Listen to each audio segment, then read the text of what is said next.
बिस्मिल्लाहिर्रहमानिर्रहीम। अस्सलामु अलैकुम। उम्मीद है कि मेरे तमाम व्यूअर्स खैरियत से होंगे। अल्लाह ताला सबको हिफ्ज़-ओ-अमान में रखे। आज की जो मेरी रेसिपी है वो बहुत ही मज़े की और बहुत ही आसान है।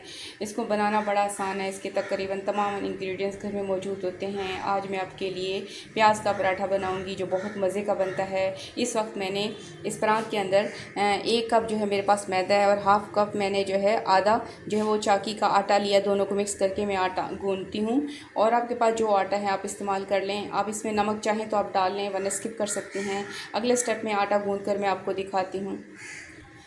इस वक्त मैंने आटा गूंथ दिया है और आटा गूंथते हुए इस चीज़ का ख्याल रखना है आपने कि आटा जितना अच्छा गूंदा हुआ होगा उतना ही अच्छी आपकी रोटी या पराठा बनेगा, क्योंकि ये आटे की गुंदाई पे जो है डिपेंड करती है। अब इसे कुछ टाइम के लिए रखती हूँ, उसके बाद मैं आपको अगला स्टेप दिखाती हूँ। इस वक्त मैं आपको जो है प्याज के पराठे के इंग्रेडिएंट्स दिखा रही हूँ। ये मैंने 2 दरमियानी साइज़ की प्याज ली है। देखिए मैंने इनको इस तरह स्लाइसिस की शक्ल में काट लिया इस तरह, क्योंकि बारीक कटी होनी चाहिए। और इसके बाद मैंने 1 चम्मच हरा धनिया है, ये मैंने इसकी कटिंग कर ली। और 1 चम्मच पुदीना है और 1 मैंने हरी मिर्च बारीक काट ली है। अब इसके बाद मैं इसमें ये 1 टीस्पून जो लाल कुटी हुई मिर्च मिक्स करती हूँ अच्छे तरीके से और आपको दिखाती हूँ। इस वक्त देखें मैंने तमाम चीज़ों को अच्छी तरीके से मिक्स कर दिया। इसमें जो है नमक रह गया, और नमक मैं तब डालूंगी जब मैं पराठे के अंदर इसको फिल करूंगी, क्योंकि नमक जो होता है प्याज के साथ मिलकर पानी छोड़ देता है। इसे कुछ टाइम के लिए रख देती हूँ। जब मैं फिल करूँगी तब इसमें नमक डालती हूँ। अपना अगला स्टेप आपको दिखाती हूँ। इस वक्त मैं इसमें नमक शामिल करने लगी हूँ। ये मेरे पास हाफ़ टी स्पून है।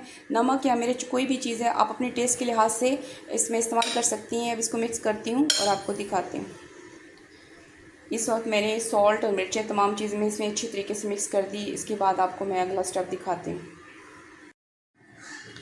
आप देखें मैंने पेड़े बना लिए हैं। आप जितने साइज़ के चाहें आप पेड़े बना लें। मैंने साइज़ के पेड़े 2 बना लिए हैं।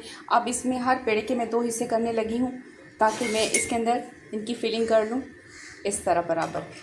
और करके दिखाती हूँ। देखें इस तरह मैंने पेड़े बना लिए। अब अगला स्टेप आपको दिखाती हूँ।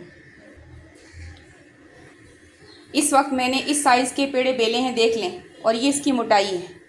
आप जितना मोटा रखना चाहें पतला रखना चाहें कर सकती हैं। इस तरह मैं सारे बेलती हूँ। अगला स्टेप दिखाती हूँ आपको। ये देखें मैंने अच्छे तरीके से जो है इस रोटी पे मैंने सारी तमाम प्याज़ों का जो मिक्सचर था उन सबको अच्छी तरीके से फैला दिया। दूसरी रोटी जो मैंने बेली इसके ऊपर डालती हूँ और दिखाती हूँ। ये वाली रोटी हम इसके ऊपर डाल देते हैं इस तरह। इसको बैलेंस करती हूँ, आपको दिखाती हूँ। इस वक्त हमारा तवा गर्म हो चुका है। अब मैं अपनी पराठा डालती हूँ। बिस्मिल्लाहिर्रहमानिर्रहीम।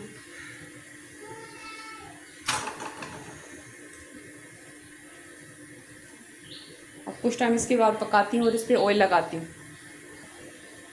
इसको हल्की आंच पे पकाना है। जब एक साइड पक जाएगी तो इसकी दूसरी साइड चेंज करती हूँ। और साथ के साथ यहाँ ऑयल भी लगाना है ताकि नीचे वाली साइड पे ऑयल चला जाए। आपके पास ऑयल है, घी है, आप कुछ भी लगा सकती हैं, क्योंकि पराठा बहुत मज़े का बनता है प्याज का।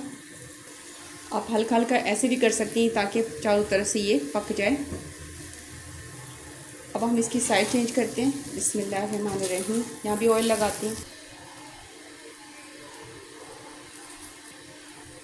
इस वक्त मैंने इसकी साइड चेंज कर दी है, दोनों तरफ ऑयल लगा दिया है। अब हल्की आंच में इसको बना रही हूँ। ये बहुत क्रिस्पी और बहुत मज़े का बनेगा। इस वक्त मैंने इसकी साइड भी चेंज कर दी है। माशाल्लाह बहुत प्यारी खुशबू आ रही है। हल्की आंच में बना रही हूँ। देखिए मैंने इसकी साइड दोबारा चेंज कर दी और ऑयल भी लगा दिया है। अब हल्की आंच पे क्रिस्पी बनेगा, बहुत मज़े का बनेगा। कुछ टाइम के बाद आपको दिखाती हूँ। इस पर देखिए हमारा पराठा रेडी हो गया। अब मैं उतारने लगी हूँ। देखें मैं अब उतारती हूँ। हमारा पराठा बिल्कुल रेडी हो गया माशाल्लाह। देखिए क्या लुक है, ये देखिए। अब इसके पीस करती हूँ और आपको दिखाती हूँ। इस वक्त मैं पराठे के पीस करने लगी हूँ। बिस्मिल्लाहिर्रहमानिर्रहीम। बहुत प्यारी खुशबू आ रही है माशाल्लाह से, क्योंकि ये प्याज का पराठा बहुत मज़े का बनता है। अरेंज करके दिखाती हूँ आप। ये देखें माशाल्लाह मैंने इसके पीस कर लिए हैं। बहुत प्यारी खुशबू आ रही है। देखें इसकी लेयर भी से अंदर से देखें। आप इसको बनाएंगे, ये बहुत मज़े का बनता है। चाहे तो आप इसे टमाटर केचप के साथ, चटनी के साथ, जिस तरह का चाहे खा सकते हैं। ये जो है प्याज का पराठा बहुत मज़े का होता है। इसको लाइक कीजिएगा, शेयर कीजिएगा और सब्सक्राइब करना मत भूलिएगा। ओके, थैंक यू, अल्लाह हाफ़िज़।